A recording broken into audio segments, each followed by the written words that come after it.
Welcome you to Wilbur Wright College. City College of Chicago has been a proud partner in the city's fight against the COVID-19 virus from the very beginning. I want to really extend a incredible thanks to Mayor Lightfoot and Commissioner Arwady for their just incredible leadership through this prolonged pandemic and for keeping in good communication with the public as new developments arise. I want to let you know that Wright College is one of 7 city colleges locations that are hosting family COVID-19 vaccination clinics this winter. We had a clinic just yesterday at Daly College, and today's clinic at Wright open to 2 p.m. to Chicagoans age 5 and up. We're right in it as we speak.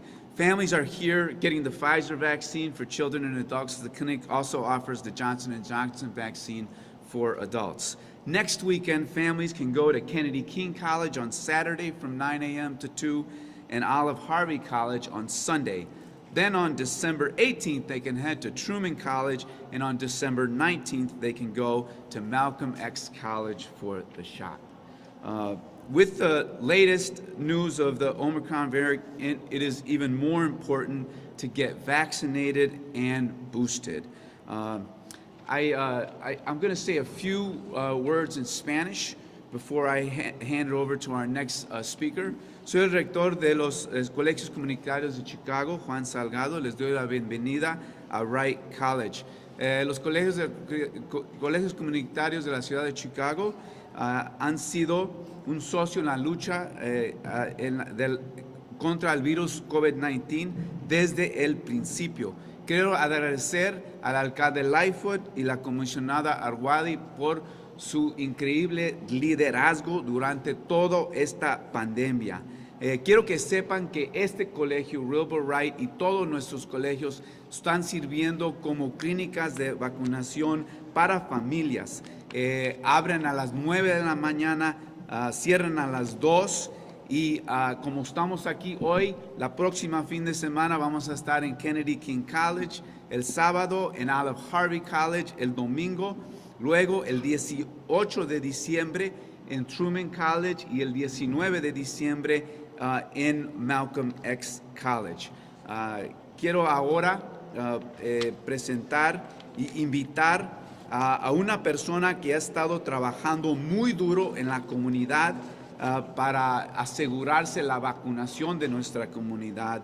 Nancy Valentin, directora de Equidad de Salud en Northwest Center. I want to invite someone who's been fighting real hard in the local community to ensure vaccination of our community to come up and speak. Nancy Valentin, director of Healthy Chicago Zone. Okay, thank you.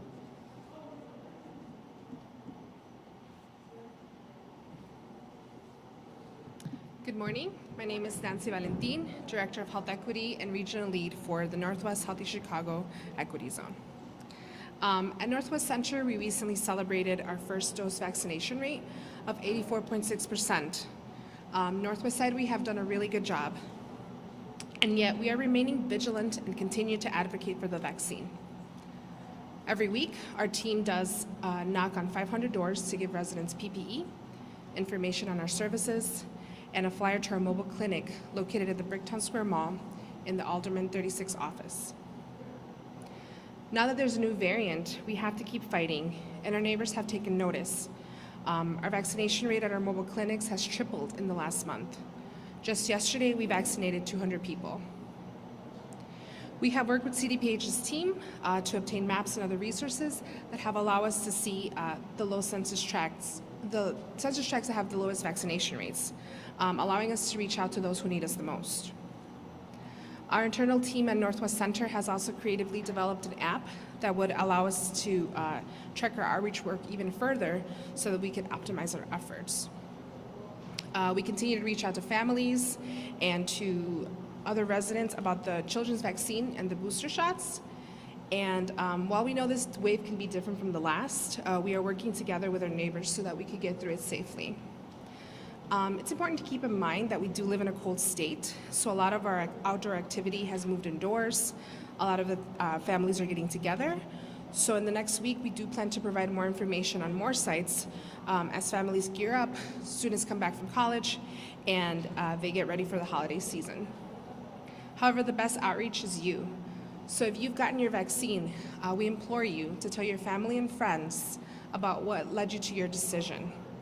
At the moment, a trusted messenger is our biggest ally, and we want to have you help us keep everyone safe. Thank you. And I'd like to introduce Alderman Sawyer.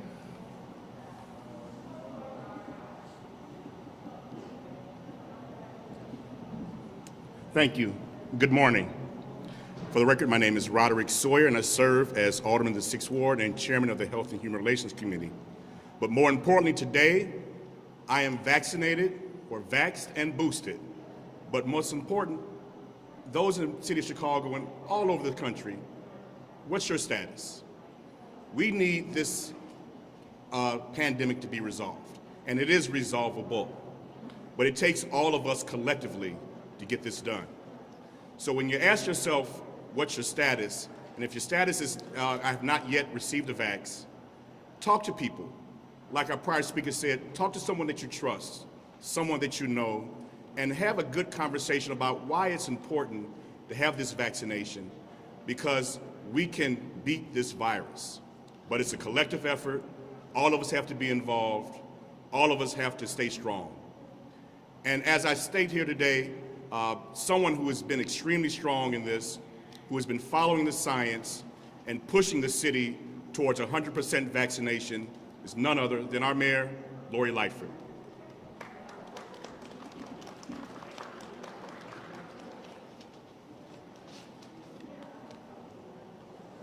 Good morning, everyone, and thank you so much for being here. We're here to once again urge our residents to get vaccinated. I want to thank everyone who's gathered here on this early Sunday morning. We're here in an unusual time, a Sunday morning, for a press conference because we have a sense of urgency about bringing the news again that folks need to get vaccinated. We want to thank the city colleges under the tremendous leadership of Chancellor Salgado.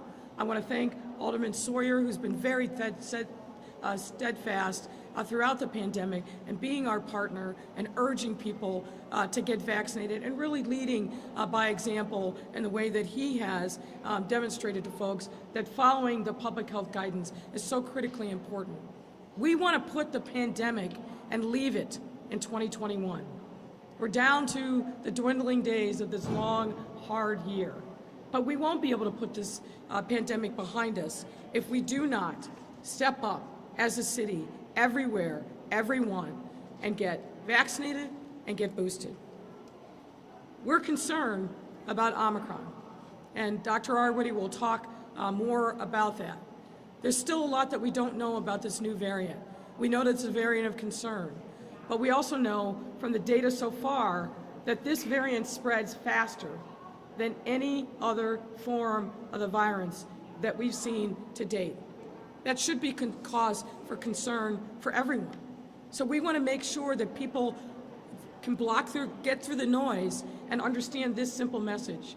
We know that the most effective tool against the virus is getting vaccinated.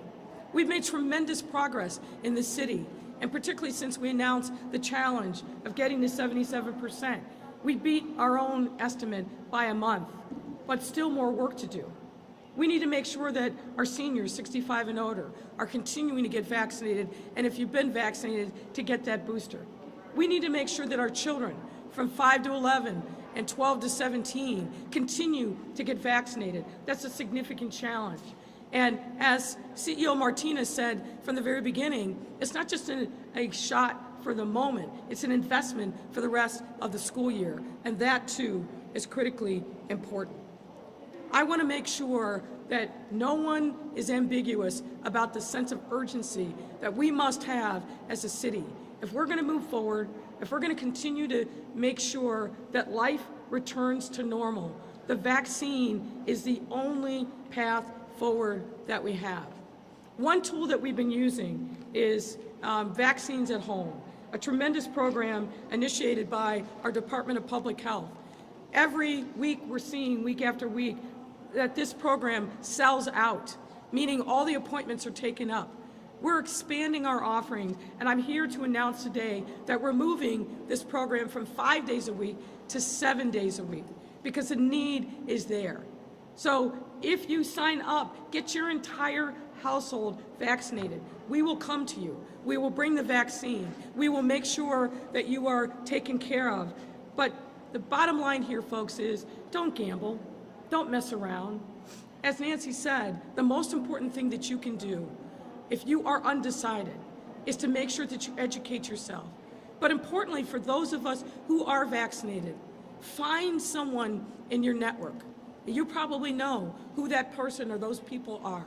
Sit down with them, listen to them, talk to them, provide them with the advice, provide them with the information, point them to the CDPH or the CDC or the Illinois Department of Public Health website, trusted sources that can tell them the facts. But we need to make sure that everyone in our city has the opportunity to get vaccinated is vaccinated. When I was in my 20s, we had a different pandemic that was raging through our country and the world, and it was the AIDS pandemic.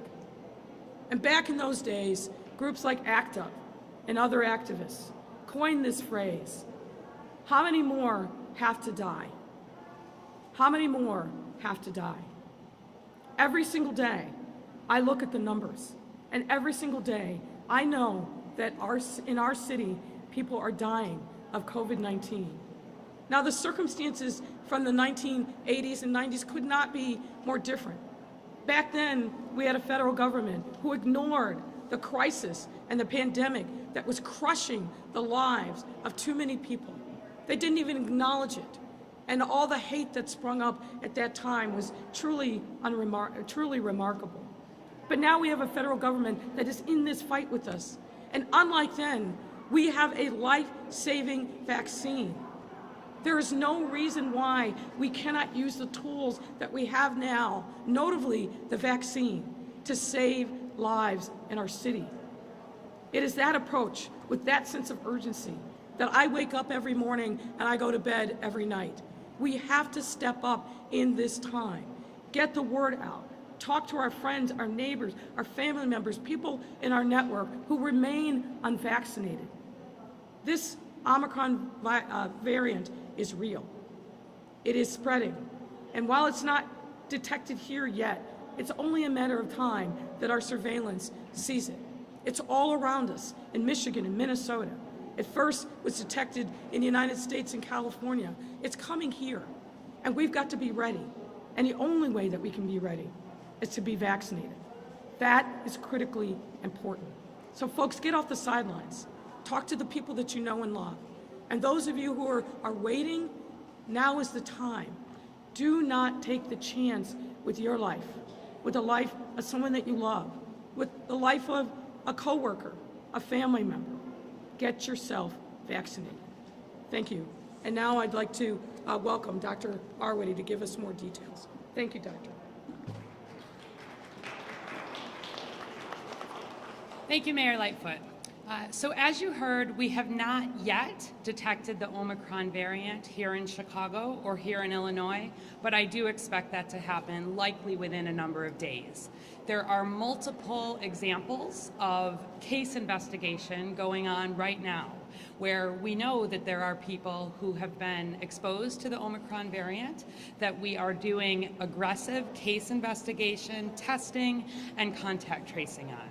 As of today, the Omicron variant has already been detected in at least 16 states around the country. We have strong case investigation and contact tracing here.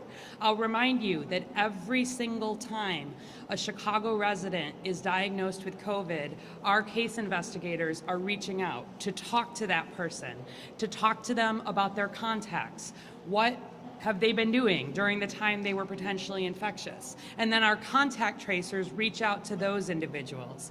It's particularly important right now, if you are getting a call from the Chicago Department of Public Health, from the contact tracers, that you cooperate with that. We do protect your privacy, but it's important, especially with a new variant likely already here, that we're able to do everything we can to limit spread. I want to emphasize that this variant is a variant we are still learning about. We will have more information about the details of how protective the vaccine continues to be, probably in the next couple of weeks. But what we know, based on some of the preliminary information, is that getting vaccinated and getting boosted is really critical. There are some individual case reports that are emerging already from around the world because this variant has already been detected in many, many countries. Examples where there were people who were infectious, meaning contagious with the Omicron variant, who had a lot of exposures. And at least in the preliminary data, it looks like people who were recently boosted do seem to have increased protection. Again, we're still learning about this. But in the preliminary data from South Africa, it suggests that this variant is maybe twice as contagious, even as the Delta variant, spreading twice as quickly. In South Africa, it took a little more than 3 months for the Delta variant to outcompete, to become the primary variant across the country. It took about 12 days for the Omicron variant to become the dominant and really 90% of the COVID that is being detected in South Africa. So we've turned up all of our programs here. We're very prepared, as you know. We're testing samples from hospitals across this city. We've doubled the number of samples that we're testing here in Chicago, and there were people testing this weekend. We've not detected it yet, but it's just a matter of time.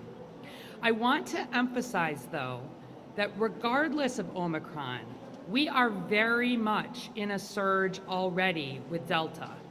On Monday, 5 days after Thanksgiving, we broke a record for the number of positive COVID tests in the city of Chicago, going all the way back to January of 2021. We had more than 1,300 new cases diagnosed just on Monday. And when our case investigators and contact tracers were looking at the data, we weren't seeing anything too surprising there. We were seeing people who were unvaccinated more likely to be infected. We were seeing some more breakthrough cases, and people who were boosted being less likely to be infected. And importantly, we had examples of people who had gotten a COVID test but were waiting for the results and went to Thanksgiving gatherings anyway. The test then came back positive, and we had examples of spread within gatherings. Please, especially with this new variant villain here, if you are sick, even a little bit sick, we need you to stay home and get a COVID test. You can't know whether you have COVID, whether you have a variant, whether you have a cold or a flu without the test. There are now widely available tests, including ones you can take at home, get a result in just 10 minutes, like you would a pregnancy test. We need everybody to get vaccinated, boosted, and if you're sick, please do everything you can to limit further spread. Finally, related to boosters, approximately 24% of adult Chicagoans have had a booster at this point. Approximately 47% of Chicagoans over 65 have had a booster. Both of those are just a little bit ahead of the national average, which I'm pleased about, but they're not high enough. In just 6 days, we will be 14 days before Christmas. We saw already that Thanksgiving, as expected, does lead to some increase in COVID cases. I'm worried that by the time we're talking about Christmas gathering, Omicron is also very much part of that conversation. And so next Saturday, just 6 days from now, that's your 14-day deadline. If If you haven't been vaccinated, please get a Johnson & Johnson vaccine and you'll be fully vaccinated by Christmas. If you don't want to get J&J, at least get the first dose of Pfizer or Moderna. And next Saturday should also really be your deadline to get your booster to be as protected as you can be ahead of the end of year gatherings. We know what to do about COVID.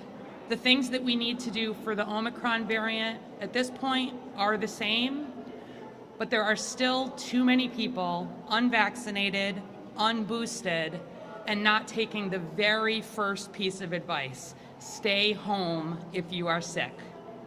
Thank you, and with that, I'm pleased to bring up CPS CEO Pedro Martinez.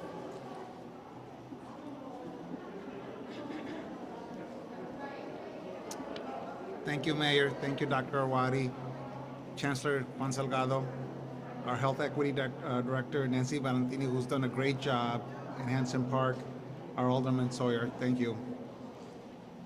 The best gift as we approach the holidays that our families can give themselves and our children is to get themselves and their children vaccinated, to get boosters. Quiero darles gracias a nuestro alcalde, la doctora Awadi, nuestro director de los colegios comunitarios, el Chancellor Salgado, nuestro director Nancy Valentini y nuestro Alderman Sawyer. Ahorita que estamos llegando a las Navidades, el mejor regalo que se pueden dar a ustedes y a sus niños es recibiendo sus vacunas para que se puedan proteger. We know that our schools have been safe. We've seen our cases, they've always been lower than the community. And in fact, we see many times our children actually become more infected out in the community, and then cases come to the schools. And we continue to see that. Nosotros sabemos que nuestras escuelas están seguras. Los casos empiezan en la comunidad y luego entran a las escuelas. Para tener estabilidad en nuestros salones, les pido por favor que se protejan, que reciban sus vacunas. Because we know the cases start in the community, there's nothing more important for the stability of our classrooms than to make sure that our children get vaccinated. Y quiero darles todas las gracias a nuestros padres que ya están tomando esta oportunidad, que ya están llevando a sus niños para recibir sus vacunas. Tenemos en nuestro distrito 23 clínicas que tienen vacunas para niños de 12 y arriba. Tenemos 16 clínicas que están dando vacunas para de 5 a 11 años. También tenemos nuestros 4 lugares que están por la ciudad que están abiertos. Por favor, hay muchas oportunidades. También hay programas donde las vacunas se pueden ir donde van a su casa para dar vacunas. We know that we have the ability of vaccines. At our 4 regional sites, we have 23 school-based clinics that have vaccines for 12 and over. We have 16 that 5 and 11. We have programs where they go to your home. There are so many opportunities. So again, please inform yourself. Please, again, the best gift that you can give to yourself and to your children is protect yourself, protect your children, get vaccinated. Tenemos las vacunas, por favor. El mejor regalo que se pueden dar a su familia y a sus niños esta Navidad, que se protegen y reciban sus vacunas. Gracias. Please, I'll bring back the mayor. Thank you.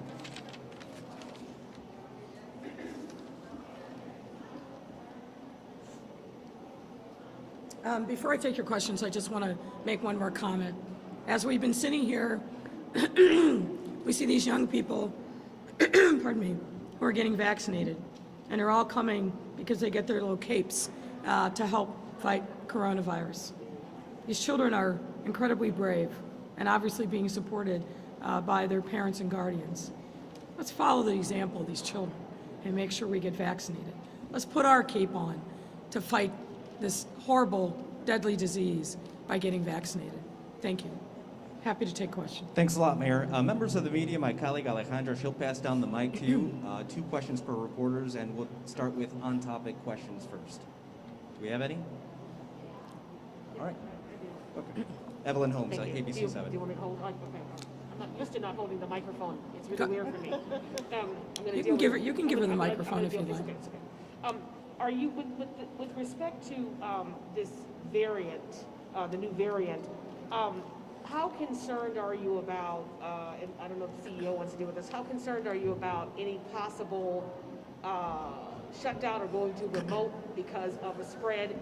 And are you encouraging people who have been vaccinated to talk to those who are unvaccinated because efforts to get those folks are not working? Well, let me take the last question first. Look, we're here on a Sunday, which is an unusual thing for us, talking about the fact that we are concerned about the number of unvaccinated people in our city. I'm concerned for their health and well-being. I'm concerned for the people in their household. I'm concerned for their co-workers. And we've done a tremendous amount over the course of almost a year now since we've gotten the access to the vaccine. I think December 15th remarks our one-year anniversary of having vaccinations here in the city of Chicago. But we're not done. We still have a number of people in certain neighborhoods who are still vaccine hesitant. And so we want to use every conceivable tool that we have. And one of the ways that we know works is having somebody who you trust, who themselves may be vaccinated, who says, here's what I've done, here's the process that I went through, here's the education that I got for myself, and I got the vaccine, and I haven't regretted it. Those kind of conversations absolutely need to happen. And it's not because everything else hasn't been successful. We're still vaccinating people every single day. This clinic, I think, is going to do very well today. It's sold out. And every time now that we're putting out the availability in organized ways to get people vaccinated, we're seeing great response. But we need to highlight the fact that there should be a sense of urgency. And for me in particular, with this Omicron variant that I think no doubt is here, it will be, as the doctor already said, I think will be detected sometime in the near future. The fact that it spreads at the rate that it does should be a cautionary tale for anyone, particularly those who are unvaccinated, because they are at the highest risk. Regarding CPS, I'll let CEO Martinez really speak to the specifics, but under his leadership, they've done a tremendous job in getting our kids vaccinated, making sure that the testing is in place, and really educating parents. And I have to say, the fact that we reached an agreement back in the spring with the CTU to get those teachers vaccinated went a long way, along with all the other personnel that are in the building. That's why I've been pushing so strongly when it comes to city workforce. The only way that we can maximize safety in the workplace is by getting people vaccinated. Testing is not a substitute for vaccination. It just isn't. It just gives you a snapshot in time of what your positivity is or not. But it doesn't protect you against this virus. And so we've got to keep pushing hard, both inside of city government, outside of city government, to make sure that people understand the sense of urgency and really why this life-saving vaccine is so important for them to embrace. So as always, myself being a father of two children right now attending CPS schools, we're always worried. I'll tell you, I feel a lot better because both of my children did get their vaccines. In fact, they got vaccinated officially this week, their second shot this weekend. So again, I'm going to continue to urge parents, the best way to protect our children and keep them and have stability in our classrooms is to get vaccinated. If you're vaccinated, even if there's cases in schools, we don't have to quarantine our children. As always, we'll always be prepared for, we'll always have contingency plans. But the one thing that I continue to see, and I saw this in my former district, I'm seeing this in our district now, we see more risk in the community than we do in the schools. In fact, many times studies have shown that when children are forced to be quarantined at home or to stay at home for whatever reason, cases rise up among the children more than they do when they're in school. So that is the challenge, and that is the struggle that we have, and that's why, as the mayor and Dr. Awadi have said, please just get vaccinated. We have them available now. A month ago, we didn't have 5 to 11-year-olds. We have them today. All right, Amy Jacobs. I have a question for Dr. Awadi and the mayor. I'll start. As you may or may not know, Oak Park, the health director in Oak Park, has shut down all sports and extracurricular activities because they had 17 cases last week. Keep in mind, they have 3,500 students. None of the students are hospitalized. Half of them are asymptomatic. What do you think of her decision? And could it happen in Chicago Public Schools? So I'm not going to speak to the details of of an investigation that's going on in a jurisdiction that I don't have responsibility for. But what I will say is that where we see significant spread or significant outbreaks anywhere, we sometimes are called upon to take action. The thing we've been pleased about in Chicago Public Schools is that we have not seen large outbreaks like this. In fact, across the whole city, just 2% of our cases in the last 2 weeks have been linked to any kind of an outbreak or a cluster. We've not seen large outbreaks. We've not seen situations with 17 people in one setting, for example, seeing spread. And again, I can't comment on the details of an investigation, in another system. We are hoping to not have to pull back on extra activities. But if we get to a point where we are seeing major spread, if there are many children who are not vaccinated, and if we're starting to really threaten the ability to provide the academic part of school, it's something we could consider in the future. I think we would be more likely to be looking at individual situations like we have been all along here. If we were to see an outbreak in one particular school, one particular extracurricular activity, we're not making plans for any large scale pullback right now within the schools or across the city, but we're monitoring closely, particularly what happens with Omicron here. And Mayor Lightfoot, as you know, last night another large group of juveniles flooded the Loop in Millennium Park. They beat up a CTA bus driver. A 15-year-old was shot. A 13-year-old slammed to the ground. Their gym shoes stolen. Then they went to Millennium Park and let off fireworks where tourists thought it was gunshots and flooded. Started tearing down Christmas decorations, jumped on cars, smashed windshields. When the heck is this going to stop, and what can you do differently? Because this hasn't happened in such a high degree of a level of vandalism since July 4th. Well, look, I haven't gotten the full readout of what happened last night, so I'm not going to credit all the things that you said. I know some of the details, obviously. Look, let me just say this. Number one, our children who are behaving themselves have a right to be any place they want to be in our city, underscoring if they're behaving themselves. If they are not, then we are going to take significant, swift action to quell any issues. Last night, there were a large number of children that were down in Millennium Park. We followed the protocols that we put in place from the summer of 2020. When it was time for them to leave the park, we made sure that they left the park without incident. And there were a number of resources and assets that were downtown to push them out of the Millennium Park area and onto the trains, because many of these kids came from neighborhoods outside of the central business district, obviously. But fundamentally, these kids have to take responsibility, but I'm going to say the parents have to take responsibility. Do you know where your kid is? Are you making sure that you are talking to your children about how they need to act and behave when they're in a large crowd? We've got to rely upon and urge and hold parents accountable as well when their kids are out downtown. Just as I wouldn't let my 13-year-old out, but if she was older and she was downtown, but believe me, I would have a conversation with her before she left my household. And if I found out that she acted a fool, as my parents would say, then there'd be a reckoning and accountability when she got back home. And we have a right to expect that that's also happening with young people all across our city. I'm not the parent of these children, nor are the police officers the parents of these children. We've got to have some adult responsibility in helping us raise our kids and making sure that they're doing the right thing. I want our young people from all over the city to be able to come downtown, enjoy themselves, have fun. It's a fantastic city. It's their city.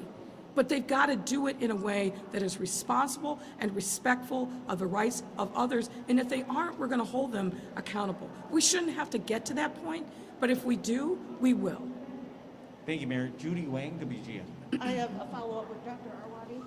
You had mentioned that the city has doubled the number of people testing for the Omicron variant. Did I hear that correctly? Because you have cases where you haven't detected it, but there are people in Chicago who have been exposed. That's right. So we're investigating a number of situations. there is a very large, robust case investigation and contact tracing set up, not just here in Chicago, but across the country. So, for example, where there have been Omicron cases detected in other states, and there are Chicago residents who are known to have been in exposure, we are doing that case investigation and testing. There's actually 2 lines of testing that we do here in Chicago, looking not just for Omicron, but for any variant. So first of all, we do what we call routine surveillance testing. All over the city, when people are diagnosed with COVID, an individual just gets a yes/no answer. I have COVID, I do not. There's much more sophisticated testing that has to happen after the fact to get the genetic fingerprint for that positive test, which tells us if we're seeing a new variant. So we've doubled the number of samples that we collect from hospitals, for example, all across the city, so that we have a baseline of whether we're detecting Omicron. That's number one. Number two, where we are seeing cases that may be linked to a known variant, where we are seeing examples of people having breakthrough cases, they've been vaccinated, but we're seeing an unexpected number of new cases, or where we are seeing people who were previously infected getting infected again, a second time, even a third time, or there's an outbreak. We do additional investigation in those settings and additional testing, also looking for variants. That's not new, but we've doubled the amount of it that we're doing right now, as many places have around the country, just to be able to make sure we're on top of this for when we do detect it. And you mentioned that 1,300 new cases, that was Monday, you said, That right? was Monday, yes. That's the highest since January? Since almost a year ago, January of 2021. The state of Illinois also broke its testing record and its positive case record, I should say, for that day. It's a combination of 2 things. One is that we saw decreased testing over the Thanksgiving 4-day period, and we saw a lot of people who might have been tested in that weekend before get tested on Monday, but part of it is also gathering over Thanksgiving. And so yes, that Monday broke our record. So I think she should clarify testing versus cases. Yeah. She's confusing. Sure. So yes, just to clarify, so the 1,300, that was 1,300 new cases of COVID, not just tests. But some of it is from increased testing, that's right. But regardless, we're averaging well over 600 cases a day again right now, with a positivity of 4.1%. No signs of that slowing down even before Omicron. That's a wrap, ladies and gentlemen. Thank you, Mayor. Appreciate it. Have a good one.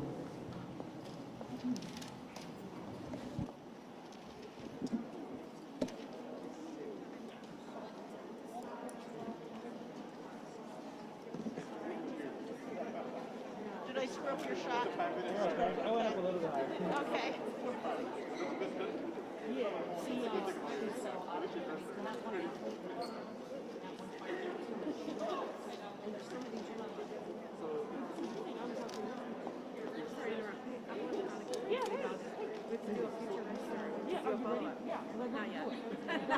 But I wanted to remind you. For the future. Good to see you. Happy Thanksgiving and oh yeah. Belated Thanksgiving. Oh, camera, hey. Oh. It's all right. It won't fall. They're locked in. It's just reflex, sorry.